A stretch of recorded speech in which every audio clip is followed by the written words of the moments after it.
Brian Dressel. With me, as always, is Jonathan Harsey. Long drawn out sigh. CHEWIE Darso. Hi. And Emily Blake. Hey. This week, we have special guest, Nathaly Lopez. Yay! Not Nathaly, as I just found out.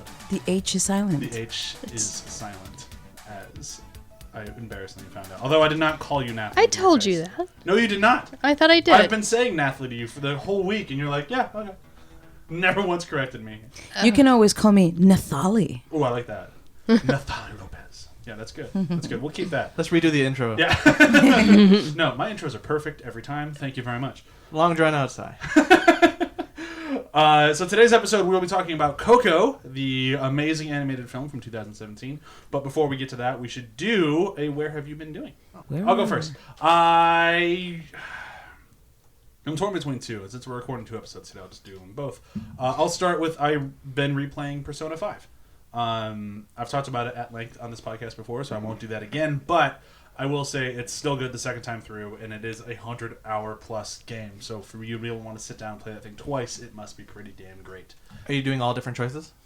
There's not really that many choices to make. It's not like a choice sort of game. It's just if you're on your second time through, you don't have to redo a lot of stats because the stats carry over, so you can just meet more people. And that's, okay. That's what I mean. I guess that's what I meant. More like meeting different people than you might have met the first time through. Yeah. You were telling me there were some things that get closed off to you if you choose other things. It's kind of. But on the second time through, it's all open. It's a lot easier because you don't have to worry about leveling up certain things. Oh, cool. So you just get to see more of the world and more of the game. So the replay is 100% worthwhile. And it's very, very, very, very, very, very, very good. Probably the best game so far on the PS4. And I know that's a bold claim, but I'm sticking to it. Nice, nice. So we'll see you 150 hours later? I'm almost done. So. Oh, okay. So, no. The second time through, it's taking me like 60 hours. So, John, what about you? For me? Oh, me. I continued. I watched the very first episode of Supergirl like months ago. I think back when they only had maybe one season. No, that's years ago then. When they only had one season on Netflix. Okay. And so I was like, I don't feel like watching this. I don't feel like watching that. And my usual thing of just like, if you can't decide, watch Supernatural. That wasn't working anymore. Shocker. Yeah, after about 6 or so seasons, I'm like, I got it. I'm good. There's only so many times Satan can come back before you're like, whoa, jeez. Just get him already, damn it. But I watched like the next 3 episodes. And I'm still really enjoying the show. Just everyone's got so much charisma and they all look so pretty. And it's just cheerful and upbeat. And I'm going to stick with it, I think. You should. Yeah. It's good. I'm really enjoying it. The last episode I watched was featured some guy with like, what was his name? Radiotron. He doesn't come back. Okay. No idea what you're talking about. Yeah, he had like a bunch of like zap powers and like an armored suit, and then like Superman came and saved her a little bit or something, and all that. But okay, yeah, I'd recommend keep going with it. It's sure. Should I go next or? Yeah, why don't you go next? Awesome. Hey guys, this is Brian really quick. We had a guest who was a little late, and I actually was afraid he wasn't going to make it, and then he showed up. So we had to stop down and then start recording. So for some reason, the audio totally changed from when we stopped and started, but it's all worth it, and yeah, just keep listening. Bye. My Where Have I Been Doing? I was watching Jack Ryan on Amazon Prime. Woo! I like John Krasinski, which was my main pull into that, essentially. And Jack Ryan's fun because he's just kind of a Boy Scout, American patriotic trope that's on usually film, and now he's on television. I love Hunt for Red October, which is my main thing, but I really enjoyed it. It's not deep by any means. It's not like Homeland or whatnot where it like pushed boundaries. It's pretty on the nose, straightforward. Jack Ryan's the all-American white patriot. He's just an analyst, guys, but he's good at everything, like great at everything. And it's just dumb fun, honestly. If you want more subtext for your global politics, Jack Ryan's not really going to do it for you. It's pretty straightforward. Perfect. And I liked that it had a good female director for almost half, Patricia Regan. I'm not really sure which way it's supposed to go. But she's from Mexico, and she's a woman, and she's fantastic at directing action, and she's been advocating a lot right now for more women to get into the action genre, and I fully support that. So those are the reasons to watch Jack Ryan. Cool. All right, so I actually just watched Gone with the Wind for the very first time. Oh, goodness. Oh wow. Oh my God. Did you like it? To me, to be honest with you, is the most perfect film I have ever seen in my life. Even the cardboard bodies that flap in the wind? But they're so majestic. It's so majestic. Yes. Like like just the production design alone, it's incredible. And I found out that was the main reason why they did a category for best production design for the Oscars, because of that film. And I love the story, even though it's long. It's like 4 hours long, but it keeps you entertained for four hours, and that's hard to do, especially in screenwriting. So I watched the whole thing. I just loved it. I think it's a very well done film, and it's still relevant nowadays, and I think it will always be relevant. It has one of the best lines in cinema ever, with the "Frankly, my dear, I don't give a damn." Yeah. You just have to wait 4 hours to get to it. Yeah, you do. But it's so great. Just don't sit down waiting for that line. You'll be waiting a while. Emily, what about you? Remember that episode we did about Murder on the Orient Express where I hadn't watched the movie? Have you seen it now? I saw it. I saw most of it. You need to take your TARDIS back to that episode. The classic or the new one? The new one. Oh. I watched most of it. I liked Kenneth Branagh. I liked the effective use of like a very limited amount of sets. I liked when Johnny Depp was murdered, and I was annoyed the entire time he was on my screen. But I actually fell asleep during the big reveal moment where we found out who actually did it, and I woke up seeing Michelle Pfeiffer crying.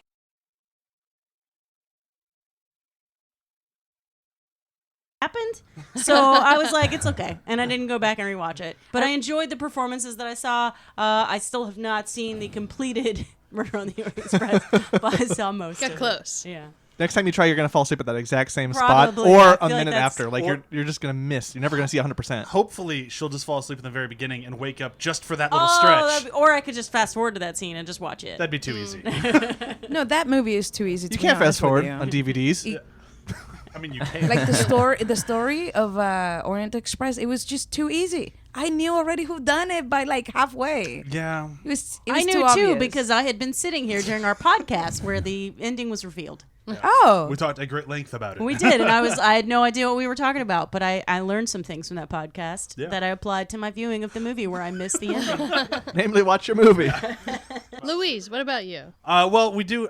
We should intro. Yeah, not what's just- the- we just what's wrote the- it. Suddenly, a man has appeared. Yeah, we had somebody I mean, sneak that's in kind of after we fun. started recording. Luis and I've already forgotten how to pronounce your name, and I don't want to butcher it again. It's okay, man. Bordonada. Bordonada? Yeah. Okay.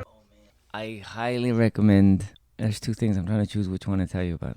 I'm gonna go with the Marvelous Mrs. Maisel. Have you guys? Okay. I've heard haven't great watched it things yet. about it. I haven't watched it though. It's I come from the theater, Mhm. and so like it was, to me, it's one of the most precise, rehearsed, tight, like performances, shows, delivery that I've seen on TV in a very long time, because it's extensive dialogue, and every actor on it is like, it's like a symphony, It's like every one of the actors is a separate instrument, and they're just perfectly synced. It's quite a beauty to watch, and it's a comedy, but it's one of those like surreal comedies where you're like, this is bullshit. There's no way this has ever happened, right? It takes place in I think it's 50s or 40s New York, right? There's very few like colored people on the thing, but it's just so entertaining to watch people be so precise with their craft, And it goes for everybody: production design, the costume design, the camera movement, the photography, everything. It just seems like it's just a perfect show. You guys should watch it. I think it's like, sounds like so I binged the whole. And what's her name? Rachel Brosnahan is amazing. I didn't know she was this force, So I started watching it just like the first episode, and then suddenly I'm like on the 8th episode. And Oh, I'm like, wow. oh, this is great, because Nice. they're 1 hour episodes. It's fun to watch. I'll have to check it out. Yeah. I think we should get started on Coco. Coco. Co. So I was gonna do the numbers and stuff for this one, but it's kind of pointless. It's a Pixar movie. It did very, very well. What? I mean, it wasn't a Surprise. flop. I think it was a flop. I mean, I think the only poorly performed Pixar movie of even remote recency would be Good Dinosaur. Yeah. That'd be it, I right? forgot What that is was a that? movie. Exactly. Yeah. That's what everyone just That's forgot how that bad even it happened. is. I saw it in theaters and I enjoyed it. I think I'm the only one. I fell asleep Oh, during it twice. is it the Good Dinosaur about the? Well, technically, the movie is about grieving. Yeah. It's about death too. Yeah. But it's. I think it's too harsh for a child It's to very watch harsh for a that. kid. It's too much. I never heard of it. And it's surprisingly violent, but it's a Very. good movie. I liked it. I still think I'm the only one. I tried to show it to my nieces. They did not enjoy it at It's just- all. I think the content is not child friendly. I think that's what it is. Yeah, but, Even though it's Well, animated, I it's could do a not. whole episode on that one, but I don't want to make anybody else watch it, especially because I've tried to make CHEWIE watch it twice and she fell asleep both times. Oh Yeah. wow! It's just, it's not that engaging. What is, what is though. it? Coco? Good Dinosaur. Good dinosaur. Oh, No, I fell asleep during no. Coco twice. But before we get too far into Coco, we should do a 30-second breakdown, courtesy of Luis this time. You excited really? for this? Oh, yeah. Ah, shit. What's a good? You look good on camera. You know, Oh, thanks. he's an actor. Yeah, so you can do this, right? Yeah. It was in the email I sent you. You prepared, correct? Right. Sure, totally. Yeah, definitely. This is gonna go great. Oh man, this is great. All right, here we go. So the movie Coco in 30 seconds. We think, we hope, we pray. Hmm. Here we go, go, go.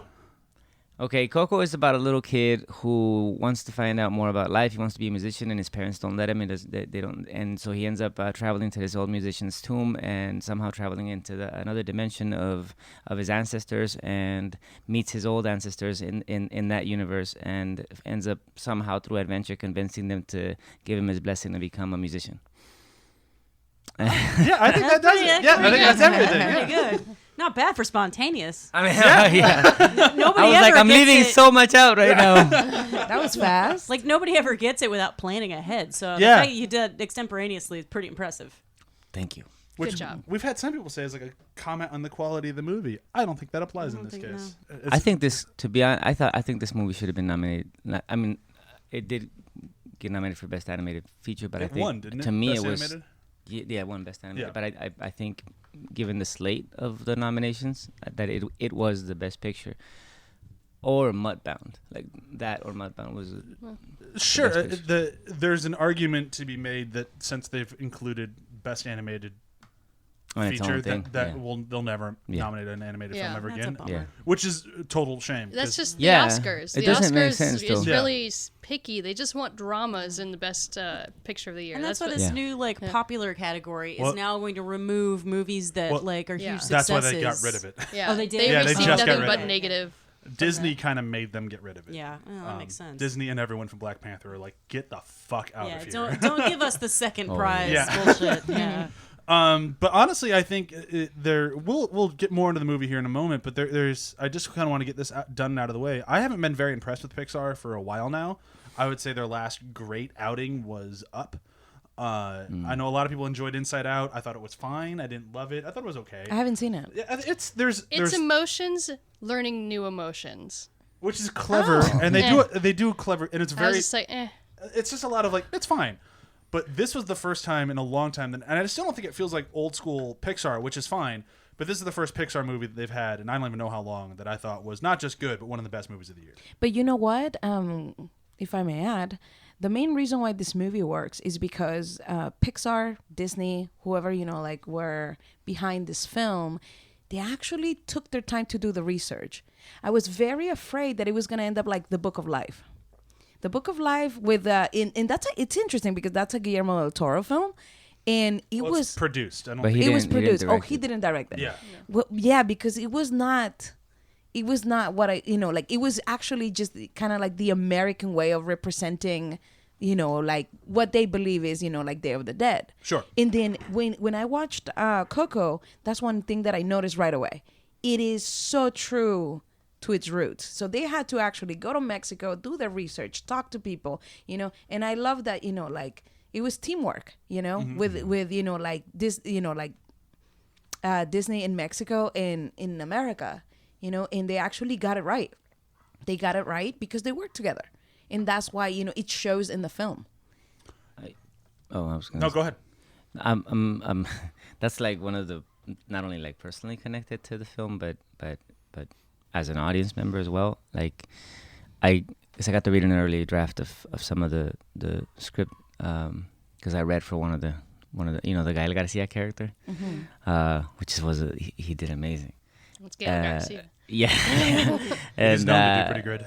That way? He's known to be pretty good. Yeah, I love it. I'm such a fan. But I was nervous as a Mexican American, not as a Mexican, like a person of Mexican descent, to see that, and see what they were trying to tackle, because it's such a intimate piece of our culture. And then when I read the script, or the piece that I saw, was like, oh man, this is actually, it's actually really good. Like, it makes sense if they're doing it this way, And then 2 years later, the thing came out, and then I saw. I had heard from a lot of like the Latino community that had seen pre-screenings or things like that they were really impressed by it. So when I went and saw it the first time because I saw it like 4 times, I was blown away by it, because I was and I waited. It was like 2 weeks out, and then I sat in the back of the theater just with my whole family, like my nieces, my nephews. And they were like, "Tío, I don't," because they're like American. They're like American kids now. They don't even want to speak Spanish. Oh my God, tío. I guess, all right, we'll go watch it with you. And then we're sitting there, and I could see them. I could watch them learn about their culture through this Disney film, this Pixar film. And I thought, my God, I mean, I'm a fan of Disney, right? Obviously, like, I have this fucking Disney hat.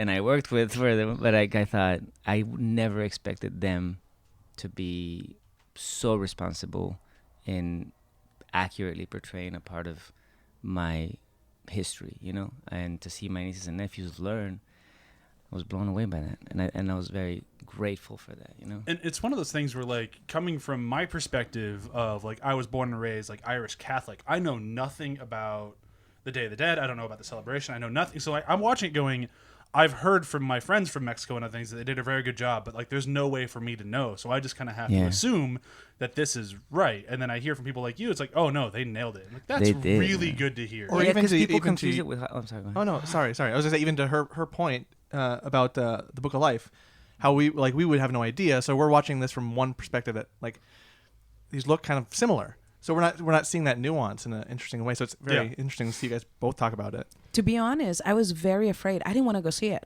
It took me at least 3 weeks to actually take the time to go see it, because I was so upset at the Book of Life, because I'm like, you know what? Like, I get it. They're, I get that, they're trying to make money and everything, but, like, it would be nice if people are actually educated about, that, sort of thing, like culture and all that stuff, And they nailed it. They nailed it. I was so impressed. I think they went above and beyond in, like, it was beautiful. And I've seen it in Spanish, and I've seen it in English as well. And they're both amazing. Like, like, it was great. It was translated properly. Not to interrupt. Do you know if any of the cast carried over between the Spanish and the American? Because, like, obviously Gael Garcia could do the entire part in either language. No, I think most of the actors were Hispanic. Yeah, I looked at the cast. I think only beyond Ratzberger, I think almost everyone was Hispanic. Yes, absolutely. But I didn't know if they're all like that. Just because they're Hispanic doesn't mean they obviously speak Spanish. And by the way, they not only nailed the Day of the Dead, but they also nailed the way, like, we are raised with our families. Sure. Like the way we treat our grandparents, and all the respect. It's just, they really, they did their homework. Let's put it that way, And going back to Lisa's point about the inspiration, I was talking to my friend Dominic about this movie, and he's half Mexican, but was raised essentially as this, American white kid. He doesn't really know much about his culture and doesn't really celebrate any of the, the holidays. And but his wife, I believe, is Mexican or Mexican American, and they have a little kid. And so he was talking about after watching this movie, they were like, "Well, we realized like we want to make sure our daughter is familiar with our heritage." So they've decided to start putting up, start celebrating the holiday just a little bit and putting up an altar and like. That's because beautiful. they watched. That's really cool. Yeah. But let's dive into the movie a little bit. So I want to start just right out of the gate with I just watched this movie for the first time last night. The main character's name, kid. Miguel. I knew there was a G in there. I thought it started with. I'm like, that's wrong. But I just want to start with Miguel because I think Miguel is like for a point character. I think he's perfect. Like, it's rare that I usually kind of like am squishy on main characters in movies because I feel like a lot of times they try to make them too bland nowadays so that everyone can feel that they're the main character. Well, that's what the trailer was kind of promising for this. Like, yeah, the trailer was like, get ready for a bland character. Well, yeah, as a lot of trailers tend to do. Yeah, but and I get it. It's fine. I understand what people are doing there. It makes sense. The less characterization you put in your main character, the more people can relate to your main character. And I don't think they did that at all with Miguel. I think Miguel had very set like personality traits, and they carried throughout the entire film. So he was able to grow as a character and still be his own very well-defined person. And I thought that was really, really, really well done. They gave him a very universal. What freaking word am I looking for? Drama, not the drama, but starts with a C. Motivation, essentially. Of you're a kid, you want to do one thing, and your parents are saying no. Sure. Just the idea of tradition in any family of this is the family business is a very universal thing because there's so many movies about kids that are like raised in this situation where like your dad did this, your grandpa did this, but in this it's your grandma, your great grandma, your great great grandma. Yeah. Like we're making shoes and we don't like music, so he's the opposite. He doesn't want to make shoes. He wants to be a musician. It's a very universal trope. Yeah, for sure. So with that, you have your generic entry point of angst, essentially. But it's a generic entry point because we can all relate to like I don't want to be what my parents want me to be. But like beyond his motivation, I think the characterization of him didn't feel generic at all. It's so much better because like when you were talking about how you don't get excited by Pixar anymore, the movie where I lost my enthrallment with Pixar was Brave. Yeah. Of like, you're going to get married. No, I'm not. We're going to turn your mom into a bear. And it's just like, I was not impressed with Brave because I'm not going to go down that route, but the motivation for the angst and how they dealt with it to me was just so much better in this movie. Yeah. It's very tight. Everything that happened was connected to the theme. It was all like everything was part of telling that same. It didn't seem like there was random stuff over here. Everything was about that, either music or death. Very specific goal of trying to kind of rise above your family, but then coming right back down to them and realizing that family blessing is incredibly important, and it's not just for you to learn, but it's for them to learn, and you all to kind of like evolve together and still grow together and be a even more tight-knit family.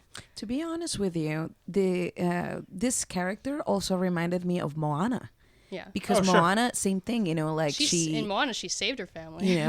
And she's trying to have, like respect for her family, but, it's that inner calling that is just calling you, and you just can't avoid that, and you just got to pursue it. Even sometimes if you go against your own family, like you're kind of stuck in between your family and that, that goal that you have, and it sucks because, you can't choose either or.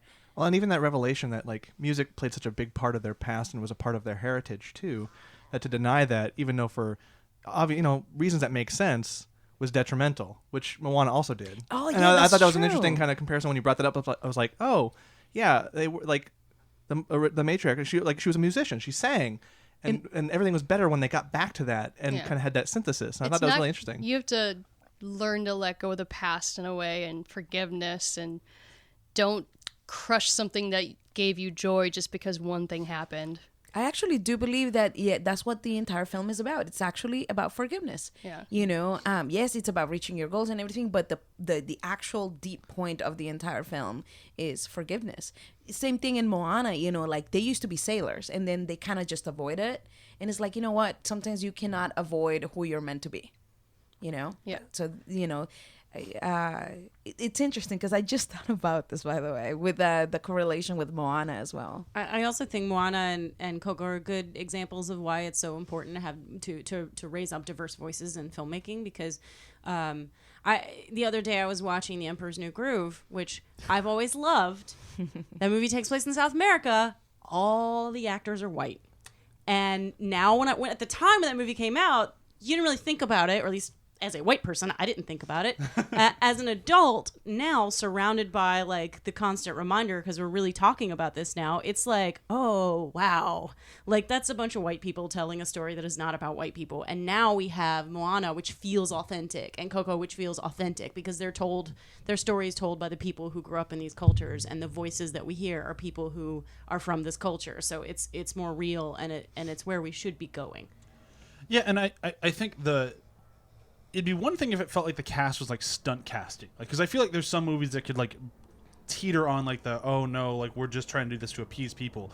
They chose the best people for the part, across the board. They found a nobody to play Miguel, and he's so good. And I didn't look at singer. it again because I watched last night. I assume he did his own singing, right? I probably should have looked that up. It sounded he like did. him while he was singing. He did too as well. He was I'm gonna take the freedom to tell the story. Hopefully, it's true. But I just want to say Anthony Gonzalez. Yeah. He has this movie coming out called Icebox, and I'm in it. Like so that's how I met him. And he was saying let me rephrase this. He wasn't slated to be that, right? It was like. It was on like the last strand. They had auditioned a lot of people, and then like he came in, and as he was about to leave the room, it was like, would you guys mind if I just sing a song for you? Sure. And then he sang this song, and before he got through half of the song, they looked at each other and were like, this is it. This kid is it. And he swooned them. He swooned them. When we were filming Icebox, he sang. Obviously Icebox we shot way before. Like in between the press run for Coco, right? So it wasn't out yet. Nobody knew that he was going to sing that much. But we were doing karaoke at the rap party, and and then he takes the microphone and in this little karaoke bar just blew everybody away. Like blew it because he's Did he actually sing Remember Me? No, that would have been hilarious. No, he sang this like very difficult Mexican song by this famous Mexican singer, Vicente Fernandez, who's like legendary, right? He's one of the greatest voices ever because his voice is very operatic. Sure. Vicente Fernandez, if you guys, you should hear his voice. Yeah, his voice is amazing. And this guy amazing. never had any coaching or anything. No. He's a natural. And his son too is also, Alejandro Fernandez is also an amazing musician. Natural voices and everything. But to sing like one of their song in It's karaoke, hard. it's like you trying to do. It's like anybody who's trying to do like a song by I don't know. Freddie Mercury. Think, When- yeah, you know what I Whenever mean? someone tries to do like a Bohemian very Rhapsody, difficult. I'm like, you're gonna fail. One of those voices that is like, there's no way. And this kid, man, I think this was last year, because the movie's premiering in Toronto this next month. So it was last year, then the movie came out. So it was last year. It's only been a year. Filmmaking is weird, folks. Yeah, it's just weird.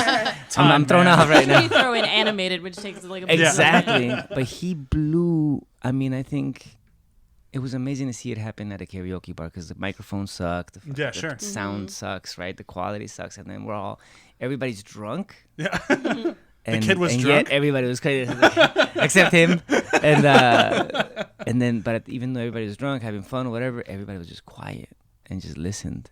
And I thought, man, this kid is something else. And so then when you saw the movie, I was like, of course, this kid's brilliant, This is why I love it when they cast nobodies, which they're doing more in animated movies right now. I hope they start going back to that with the live action musicals, because I've been frustrated with the faces over the voice casting in like La La Land and Beauty and the Beast. Like, I don't care how famous you are. You can't coach Please a voice sing out better. of you. When they do the live stuff on TV, those live musicals, they get like real fucking talent. People who won Tony Awards because they can't do auto-tune on that. Yeah. Put those people in the movie. It's just more. Or just go back to Les Mis, get the girl who played. Now I'm forgetting her name. The girl who sings "On My Own." She was so fucking good. Oh my just God. get her in everything.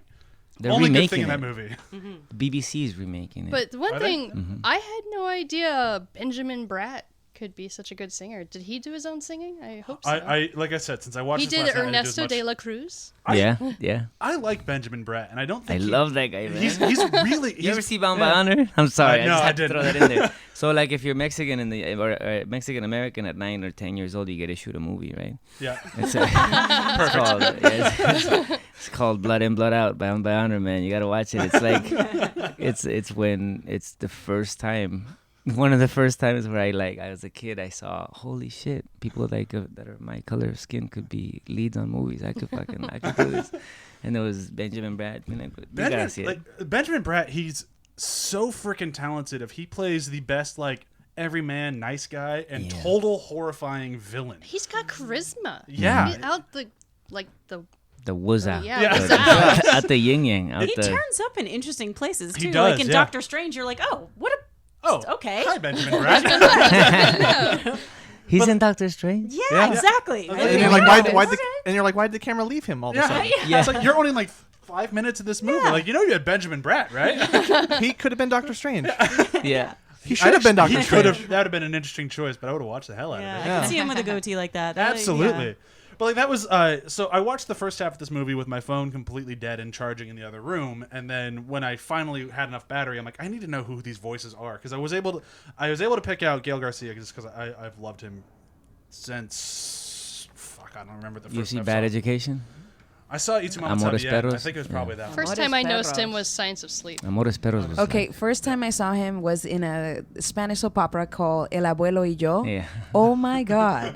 And I think that was his first novela. Yeah. He was amazing. Yeah. So I was so happy to see him, actually, take over Hollywood, he's a great guy. He's so fucking talented. Is this another one? Like, I hear his voice, and that one I could pick out, and then nobody else. I'm like, I have no idea who the rest of these people are. Like, I'm assuming Ratzberger will show up at some point. Am I saying that right? Ratzenberger, I think. Yeah. Like, I figure he's the Pixar voice. He'll be here at some point. But everybody else, I'm like, I have no idea. So it was really cool, kind of going through and going, oh, I do know a lot of these voices, and they're all just like doing such a good job playing their characters that their voice is just getting lost in their character, which I love it when animated movies can do that, because I feel a lot of times people get cast for their voice. And it's like, oh, and that look. becomes a distraction point. Yeah, too. You're like, oh, you got John Cena voicing a bull. Yeah, right? it's like, Yeah, oh, yeah, here's like, oh, that's John Cena. Angelina Jolie Tiger. It's Right. like, yeah, okay, we get it. Like, I understand you want celebrities behind your voices, but I like it better when you cast for the part than for the person who's playing the part. And I It think is really distracting when the whole time you're Yeah. just thinking about the person doing the voice. it's like even like How to Train Your Dragon. Like, I think is it Jay Baruchel is great for Hiccup, but it's still that's his voice. Yeah. Like, it's just like, okay, well, now I'm just Okay. imagining Jay Baruchel as a Viking riding dragons. My favorite stunt casting is Alan Tudyk as Hey Hey. I mean, Yeah. that's Oh my God. Hey, look. we're gonna put a white dude in this movie. We're gonna I make went him to Juilliard for this. One thing, I don't recognize any of the women. I don't know if you guys know. Alana Ubach did Mama Imelda, and then Renee Victor for Abuelita. Abuelita. Grandmother. And My favorite is the lady Natalie that did- Cordova Buckley for Frida. She was amazing. Yeah, that I was don't Natalie. recognize any So of these cool. women. Have you guys? She's in she's on the show that I'm on right now, and she's like, as an actress is fucking. Can I cuss? Natalie yes. Cordova. Go for it. I cuss a lot. Yeah. She's fucking That is so brilliant. funny We because that encourage- was my name, by the way, back in the days. That's my name is Natalie Elizabeth Cordova Lopez. And so when I was in high school, I went by Natalie Cordova. But then, I decided to just leave my There can grandfather. only be one. So it's exactly, I'm like, wait, what? Who's this Natalie Cordova? I mean, but right now I'm just Natalie Lopez nowadays. Just make it short. Yeah. One thing I'm gonna mention that I really loved. I love Frida Kahlo. That they brought her person in it, but De La Cruz looks like Pedro Infante. Yeah. That was I love what they the whole did. thing. The purpose. That's cool. You caught that because a lot of people. So That's you going know, right over my head. I don't There- know. Yeah. there's these two legends in Mexican cinema, because Mexico had its golden age of cinema, Sure. where even Hollywood was stealing stories from the Mexican movies. Well, it still happens. But, Mexico does better melodrama than we do. Oh yeah, my but God, yes. God, but yes. in the 50s it was before the melodrama, because it was all, how most movies were musicals. Sure. But Pedro Infante and Jorge Negrete are two of these like legendary. As an actor, my favorite movie star of all time, and who like in all all cinema, no matter U.S., America, whatever, is Pedro Infante. Because he's just embodies charisma, everything. So he's everything that in the movie would be like the Gael Garcia character, and then the Benjamin Bratt character is the Jorge Negrete character. And there was always this like myth, rumor thing as to what, between the two, right? One was this guy who was classically trained, to come from a wealthy background and this and that, and the other one was just like a ridiculously charismatic, talented, humble guy. So when they both died, one became legendary, and the other one was just like, oh yeah, that was Jorge Negrete, he's great, And the one that became legendary was the guy that came from nothing, like the humble guy that was just charismatic and sweet, and Pedro Infante. So it's funny you caught that, because that's part of what they threw in there, like subtly, right? Yeah. And I think that's cool. Yeah. So That was really cool. How much of this movie do you think goes completely over like the standard, like, I grew up in Chicago suburbs? Surprisingly, I think very little. To be Yeah. honest, that's what I think is the beauty of it. That it's like you said, it's really, there's so many things. Like I would disagree with you a little bit. Like I don't think there's one theme that you could tag it with. There's so many themes and so many things. I would Very agree. There's true. multiple messages. There's multiple multiple messages, and I yes. think that's the beauty of it. That it's a very universally appealing film. That's why it did so well. It didn't do well with Latino audiences. It did well with like general audiences. If it only went doesn't- for Latino audiences, it wouldn't have been one of the It most would renowned not have been movies. good. Yeah. No, exactly. Yeah. Because we don't go to our movie. We don't go to movies about our shit. We don't. No, no, mijo, that'll be on like DVD next week or something. Like we'll watch it next week, or like no, we don't need to see Just that. get the bootleg. Yeah, because how are you gonna quiet the three kids or whatever? You're gonna put them to like, I don't know, some superhero movie, right? Yeah. And that's what you're gonna spend your money on, and they're not gonna spend it on the movies that are like with Latinos and stuff. So it didn't. It would have failed if that had been the Like, case. the multiple messages in this movie, I would maybe try to break it down, because we were talking about forgiveness, family, but there's also messages of don't steal, respect the dead, And the elders. and elders. Oh yeah, a lot of respect your elders. Follow your goals. Follow your But then goals. at the same time, like there's things that There's are more limits. important Don't be a bad than your person. passion. There's things that are more important than your passion. Yeah. Some things are like, temporary. The movie kind of took a weird, for me, just the only thing I didn't like in the movie, it felt like it just took an awkward, unintentional dig at artists. Of like the everything into your passion. Yeah, because thing, it felt like, especially for an animated film, like not that passion doesn't go into every single film that's ever been made, or it's a bad movie. But with animation, there both has to be a degree of passion going into making those. Yeah, especially a Pixar, because they're the best animated films out there. Like you can argue with me all day, nobody can do animation like Pixar. So how do you think Absolutely. they took a dig at art? So they eventually kind of get past it, but with the whole his not grandfather character, I'm forgetting his name now because I'm terrible with names. Ernesto de la Cruz. Ernesto de la Cruz was his whole When you do anything for your art, and he's like, do you regret leaving your family? No, I don't regret leaving my family because I'm the best musician of all time. And like they just kind of kept hammering that for a while. There's like, I feel like you don't like people that leave for their art, and it's like, because even Hector left his family for his art and died being known for leaving his family for his art. Granted, that's not the case, and we find that out throughout the movie, but she forgives him for it, but he still did it. Like, even though he was coming back, he still left his entire family. I think that's it, if I may. Yeah. Those are two very interesting things, because I think they're two separate. I think what it did was showcase two different reasons for doing something like that, Sure. right? One is betterment of your family and your life, and the other one is ego. And I think if you guys see Birdman, you guys Yeah. see Oh, Birdman? yes. Yeah. So if you take Birdman, right, and superimpose that into this movie, then It's an interesting movie. yeah. So yeah. Well, you just take the theme and throw it Sure. in there, and it fits right in with the Benjamin Bratt character, right? Sure, 'Cause yeah. that's all he was about. He's that Birdman, right? Yeah. Like, you're the greatest. You can do this. You're everything. The world loves you. Fuck your life and fuck your family and fuck everything. It's all about you.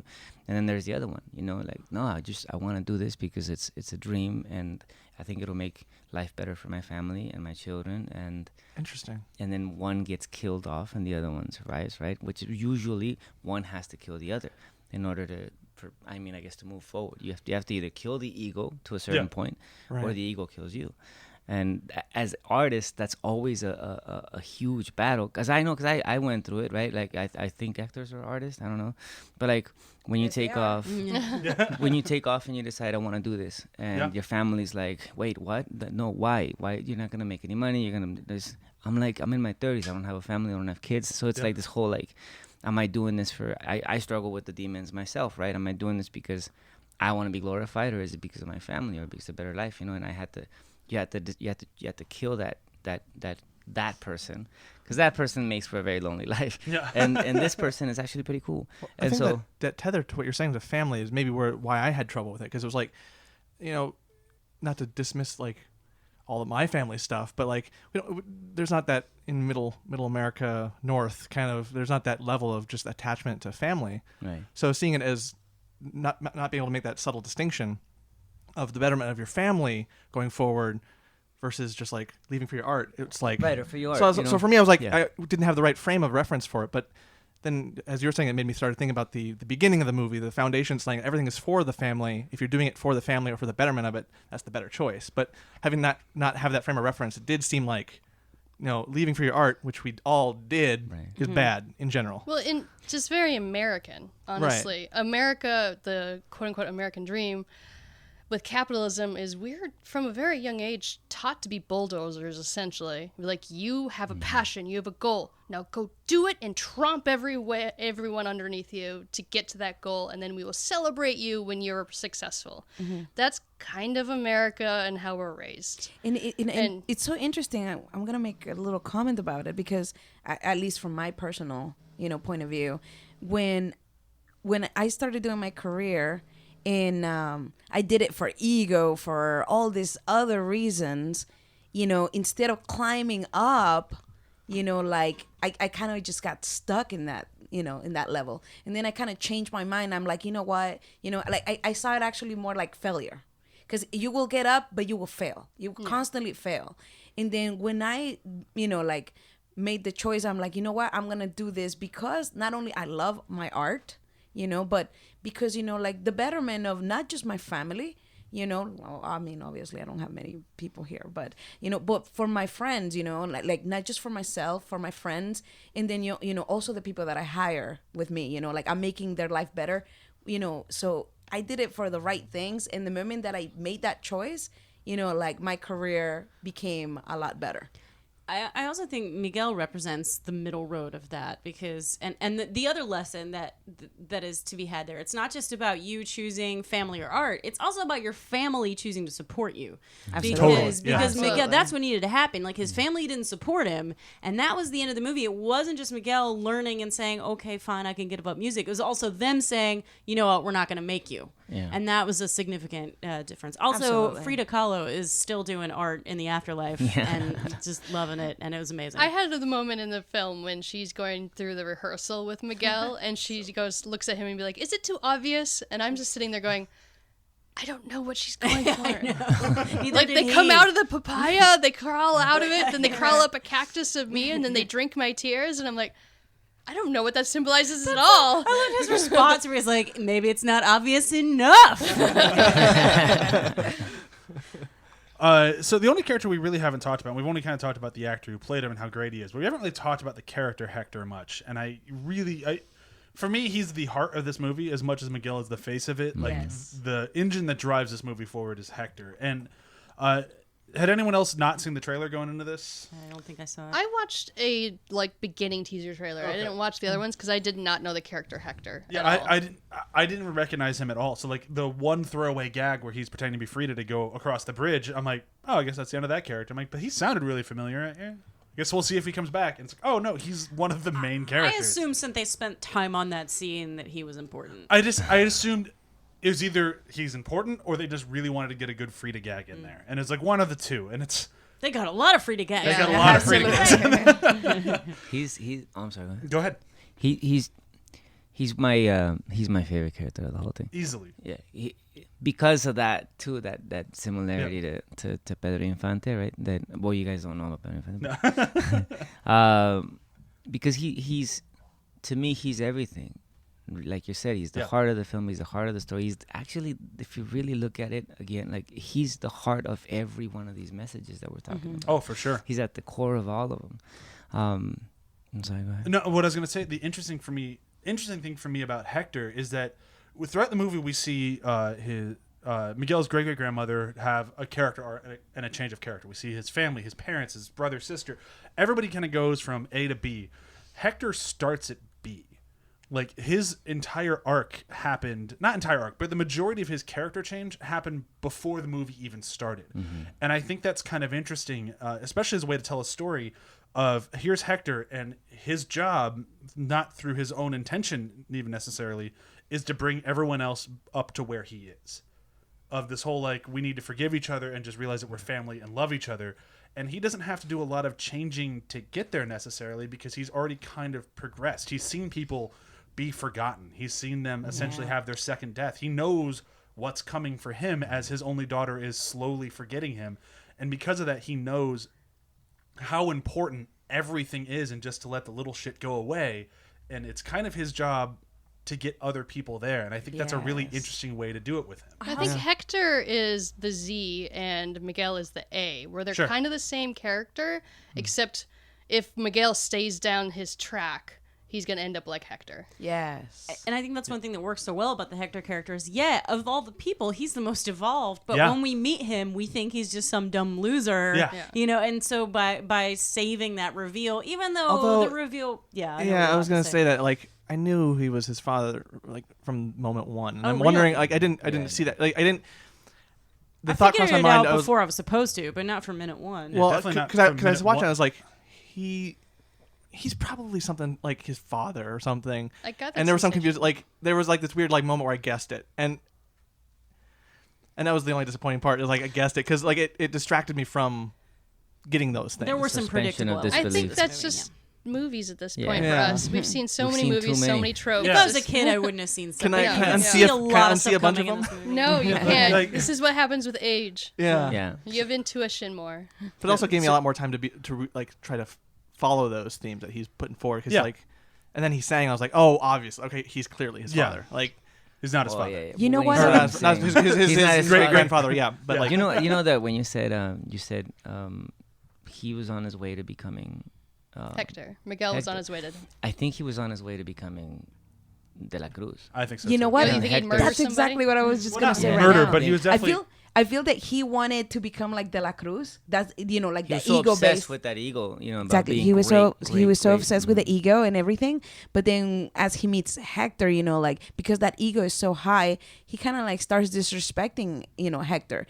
Because he doesn't know It's that like you're nothing. You're a homeless man. What are you? You look Exactly. like bones. What are you? Exactly. Away from me. So I feel that like Miguel was kind of like in right in between these two characters and who to become, and I feel that once he found out the truth that De La Cruz was stealing his his music, that's when he changed his mind. And what I like about Hector is the fact that even though he did leave, okay, but then he learned his lesson once he was in music and he saw everything that was happening, and then he decided to go back, right? And unfortunately, he got poisoned. But what I loved about him is that he did realize that family was important as well. That it's not just his ego. So that's why he's kind of like he's the most grown character of the entire thing. Because everybody's in conflict and he just knows. He just knows exactly what he wants, and he wants his, to keep on living, for his own daughter to remember him. I feel that he wanted, of course, obviously he wanted to go back, but he did not get that chance. Yeah. He did not get that chance, and now is his time to make it right. I feel that's what. And it's one of those things where I love it when a story is happening to a character and they don't realize it.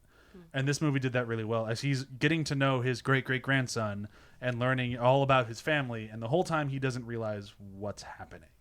And I think that was really well done, of like, wait, we're related? Oh. Cool. Not only that, I feel that Hector is not realizing that he's changing everyone, actually. Yeah. He doesn't realize it. He just does it, you know, like he does what he has to do, and, you know, he follows his heart. There you go. Yeah. I know we're running out of time. We a little bit. are. Can I talk about some things outside of the story and the cast? The design and even the props of this movie. Two things that I really enjoyed. The very beginning with, let me say this, what they're called correctly. The Mexican, where'd it go? The Papel Picado Panderitas? You're funny. Two Spanish Papel speakers go, picado? no. Papo picado banderi. That is amazing. I can't roll my my tongue, so that makes Spanish incredibly difficult for me. We're gonna have to do some exercises. Can't roll my R's. Brian has tried to get me to purse so many times. It just sounds like air coming out I of would my mouth. pay for you to say that again. Just so that you say it. I think that's We can't even get our daughter to say normal R's. So. But R's just are a little tough. that's how this movie started. Was With what? with a montage telling the story What of were the they called family. again? I'm not going to do it. What are they supposed to be called? What is she trying What are you to say? talking Does about, anyone though? know what she's trying to say? What are these props? that you- But, what is it you speak of? okay, I'm sorry. I'm Can you always show it to embarrassed. Nathaly so Nathaly can pronounce it for Let me us? see. Papo picado picada manada. Oh, and it's actually written wrong too. Okay. Yeah, because they had a Thanks, So- Google. Okay, so it's banderitas de papel picado. I can't That do is that. definitely not what you just said. So beyond. I'm sorry. I am a very white person. But I know love. I think I like the way you said it better. it. Okay. What is Papo's picante? Papo picado. Picante. Papo picado panderas. It's cool. No, I didn't I even said understand banderitas. the last word. Like I Banderitas. first when I heard papel, I'm like, okay, I know what that is. But the last one, Can I just say you're my hero for actually attempting that? there you go. I always try. But I enjoy how in each one of these movies that Pixar is trying to push themselves in creating just new visual ways to do their opening montages, because they do them a lot to just bring people into the story or bring them into the culture. And I thought this was a beautiful way to do it. Yeah. Because, again, me being an Anglo-Saxon white lady doesn't know the significance of these beautiful papers that are strung Papo across picado vehicles. picado. I'm not going to do it. I'm not going to try to say it. And they use them kind of like shadow puppetry almost, in the way that they're telling the story at the beginning of this, to be like, she was left, she had to take care of her family, so she learned how to make shoes, which is an amazing thing for a woman to be able to just create this very successful business out of nothing. And then you have all these beautiful props in this movie with the guitar, very specific design. Like, I loved the moment when he gets into the crypt and just brushes the dust off of the guitar, and then you can tell that it's pearlescent and such in the animation. I'm That's like, a that's beautiful beautiful. And then I didn't know the significance of the lingering on the two shot glasses when they go to visit the one guy to take his guitar right before he gets forgotten, because they just have the camera sit on the one empty shot glass and the full shot glass for one, like, half a beat. And I'm like, that feels significant. And then later on, we learn that Hector was murdered through the poisoning of his shot from his supposed friend. Oh, yeah. That's And a it's beautiful like- catch right there. Yeah. And it's just, they did a very good job with the art department in this movie to really Absolutely. tell story through those sort of things. Even his shrine to Dela Cruz up in the attic, like I just loved everything about that. The old TV, the staring like an inch away from it, reflective with the guitar. And what's the flower that they take the petal to? What was the name of that flower? I don't remember. Does anyone remember? What scene? Where they to give their blessing. It's for their pathway too. Yeah. Oh man, I don't remember. I don't remember either. Oh no, we're all Then I feel much better about well, myself. they're orange, and I loved. They glow when you bless. Yes. Yeah. Oh yeah. Well, it's flowers in general. So in Day of the Dead, right? You take en el Día de los Muertos. You take you go to your relatives, or your dead, their graves, and you spend the day, you picnic at their tomb or their gravesite. So we always take flowers, and it's usually the color, the more colorful, the better. You know, and the ones that you find, you usually go and you find like on your way to the cemetery. There's usually like these flower places, flower arrangement places, and they'll always have specific type of flowers, and they always have the yellow flowers, and they have like colorful arrangements. So I don't know if that's what they were going for. That's why I took it, but I like that you're making me think about in detail about what the flower meant. I'm gonna call my aunt. Yeah, you know what? Okay, it's Even I Aztec didn't know. marigold. I just looked it up. Known as the Mexican marigold or the... Okay, here's another word for you guys to make fun of me. Wait. I know which one it is. No, wait. No, actually, I can't wait to say it. I'm excited now. Cempasúchil? This is amazing. Did you just speak Aztec? The thing is, growing up, I was taken out of my classes because I had trouble reading at the very beginning of my life, and I was taught very much so to read phonetically, how to pronounce phonetically. That's funny. So anything that involves an accent or silent letters, I struggle with because I was taught so strictly, be like, pronounce it how it's spelt. So then, That was really even good. as an Dumb adult, even for English. That's terrible. But that That's how doesn't they even taught apply. me. But that doesn't even apply because people make How fun do of we me. pronounce this flower? Cempasúchil. You were actually That was really good. That's I not did bad. okay. Yeah, I was just kidding. But you did technically speak Aztec, or maybe it comes from an you Aztec speak name. Aztec, Chewie. Yeah. Let's move into quotes. Okay, I want to start with quotes because we did not talk about Dante the dog, who's a we didn't talk Mexican about the hairless. spirit animals at all. Es un alebrije. Yes, those were cool. He's also Yeah, it's a spirit animal. yeah. Well, he started out as just like a dumb old homeless dog. Disney And, likes their mentally challenged animals. They do. Oh no, but he's so cute, and he had his own little story of I becoming. love that little- Of like, yeah, he like if we had just followed the dog, that would have been a cool movie too. Yeah, you know yeah. what? This dog just like discovering what he was meant to be. It's beautiful. You know what? He reminds me of Hey Hey on Yeah, Moana. yeah, a little bit. I Except Hey Hey just love just him. stays dumb. I don't know if Hey Hey ever. That's really yeah, that's yes, one thing I was but when it's so they- cute. Disney I love loves their it. mentally challenged animals. But that's why, like, I picked that as my quote because at the moment, when he becomes like he suddenly touches that cat dragon, That guy was cool too. That was He has cool, his too. own arc, you know. yeah, they all have little arcs, and then he like grows wings and he turns colors. And he's like, what's happening? And he's like a dog, so he's super excited about it because dogs like get excited about like everything. They love change.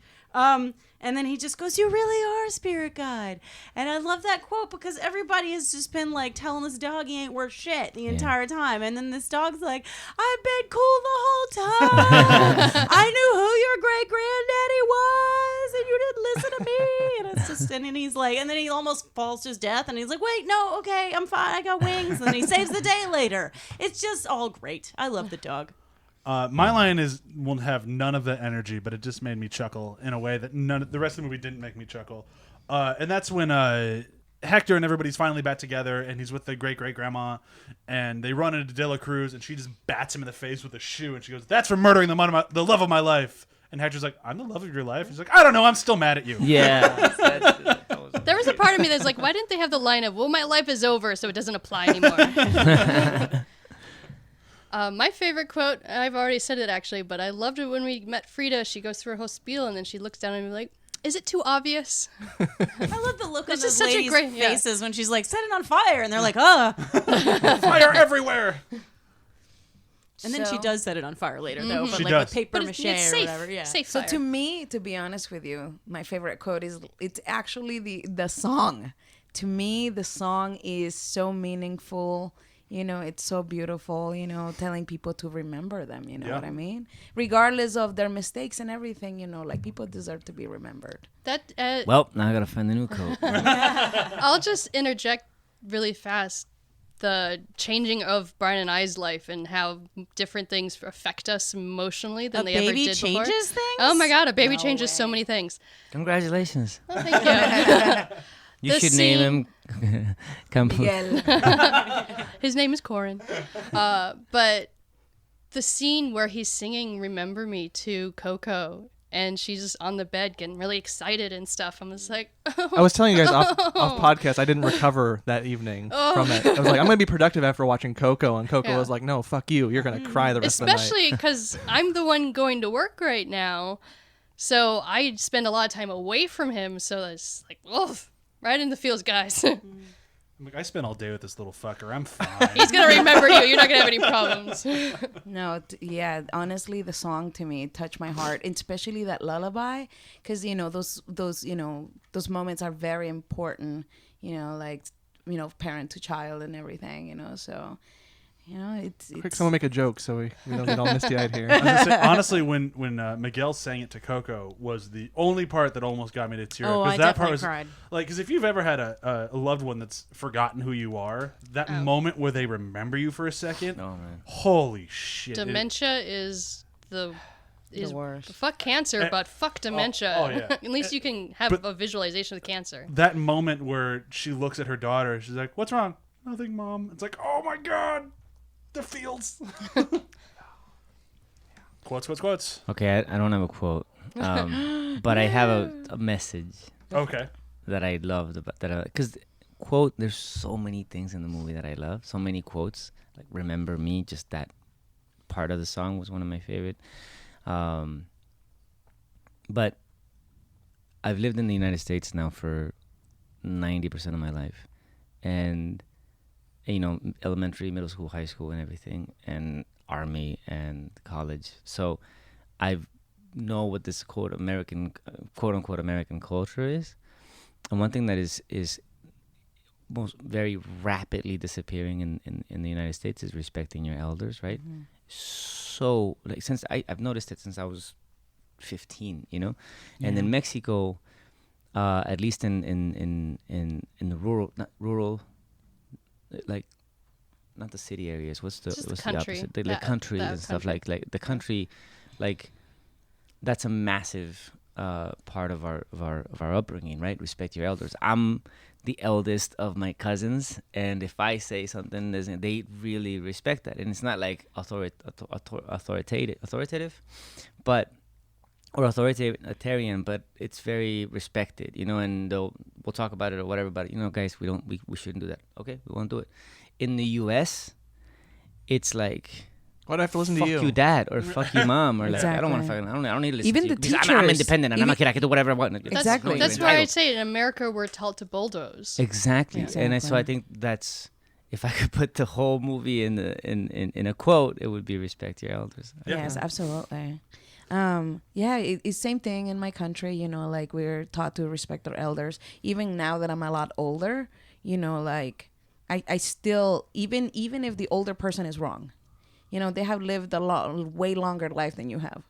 You still have a lot to learn, that maybe they still have a lot to learn, but, just for the fact that they have lived a way longer life, you should respect them. And then that is, also, with teachers, like mentors and everything, like you don't disrespect your mentors. You can't do that, and I would love for America to start respecting their teachers more. No, but that's the problem, that unfortunately in America, if a teacher does or say something to the student, oh, I'm gonna sue you, I'm gonna call my parents, like, or I'm gonna put it on media, on social, and like it's gotten to a point that like I understand that we're a modern country, but you know what, it's that's why I always say that like I can be a little bit conservative myself, because like traditions are important. If not, they're gonna get lost, and we shouldn't let them get lost just because we live in a modern world. We should accommodate for them. I come from a very, very different angle, in that I no longer speak to my family, and and I no longer really show respect to my family because they haven't particularly earned it. They didn't learn like they did in this movie. No, they did not. And that was my point, is like, again, bring it back to the same thing. And I already kind of said this, but that's why that moment to me resonated more than the rest was granted, Miguel went first. He was the one who was just like, okay, fine. If it's, if it saves Hector's life, I'll give up music. And then they were like, no, we're not going to make you do that. But that moment was significant to me because, yes, respect your elders, but there's also a need, and this movie demonstrates it, for them to give respect back. Absolutely. And that was important. Absolutely. John, your quote? My quote's pretty quick and it's funny. It's when he's talking to the clerk and he sneezes around Dante. He's like, I'm terribly allergic, but Dante doesn't have any hair.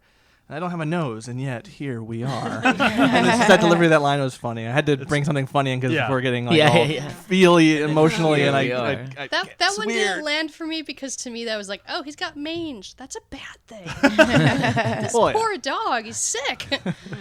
And he magically becomes a, what is it called? Alebrije. Yeah. We have talked. See, you knew how to pronounce that word. I'm a good mimic. We have talked a little bit longer than I was expecting, so we're gonna have to forego the review system. But I think we can say safely around the table, Kung Fu Panda. we all recommend it. That's what I was prepared to say. Highly recommend. I'm so glad we didn't do the review system. it would have been all Pixar films, and you would have been like embarrassed. So we will do a quick round of plugs. I can go first. Be sure to check out Venture Brothers podcast, and then also check out the new show Samwise, which should be starting any week now. We're just about ready to launch that one. Samwise will be in the same feed as the one you're in right now until it launches out onto its own. Venture Bros is in its own feed. Be sure to check them both out. Rate and review on iTunes. We appreciate all of that. That's it for me. Lewis, do you have anything to plug? Oh man, I was thought it was gonna. You went the wrong way. I watch Vida on Stars, and that's it. Cool. Get the free trial, Because you're binge in watch it. it because I'm in it, and Just a random because it's recommendation. random recommendation because I'm in it and I'm very proud of it. And what we're doing, like all the writers and above the line are female, either female or Latinx or LGBTQ, and it's something unprecedented. So I think watch it and you'll love the story and the acting and the writing and the production design and the costume design. It's just really, really cool. And it speaks against gentrification, which is something that's affecting every community. Yeah. Very nice. Just go to our website, athpod.com. We've got some amazing articles on there, and we are continuing to put those out. Kudos to those people. We got some interesting stuff coming this month, and I'm pretty excited. Yeah. I'm excited to read every bit of it because I have to get it all set up for the blog. It's like a treat. I get to read it before all y'all. We know for sure that John reads every article. Yeah. We have at least one person who's read every article. I'm supposed to be reading every article, but I don't always know when they're in there. Yeah. And then they like go by, and I see them posted, and I go, oh shit, I was supposed to proofread that. I'm pretty good about letting you know. At least Yeah. I try. Anything to plug? Nah, not this week. Not even to plug, Emily says. I got, because Halloween's coming, I'm pretty booked right now. Oh, you got some things. I got some things. Good. Nice. Oh yeah. You're sewing. I am sewing. That was my favorite. Is when Sam was like, "Does anyone know someone who sews?" And Brian was like, "Blake sews," and I was like, "That's literally the name of my site." I was very proud of that Yeah, one. that was great. I was amazed by the setup. I was like, perfect. Too Yeah. bad no one else saw that on All right. Facebook. Plug. Thanks. Natalie, anything to plug? No? Anything worth watching that you've worked on recently?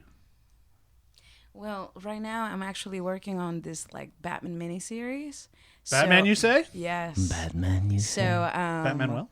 You know, I'm working really hard on it and just like just being busy about it, pre-planning for that, so I'll let you guys when that comes out so you guys can watch it. It's actually really cool. Cool.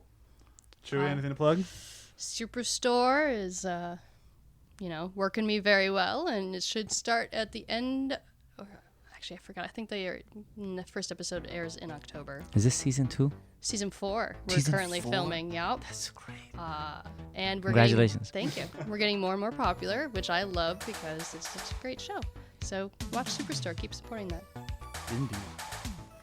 So that's it for Coco.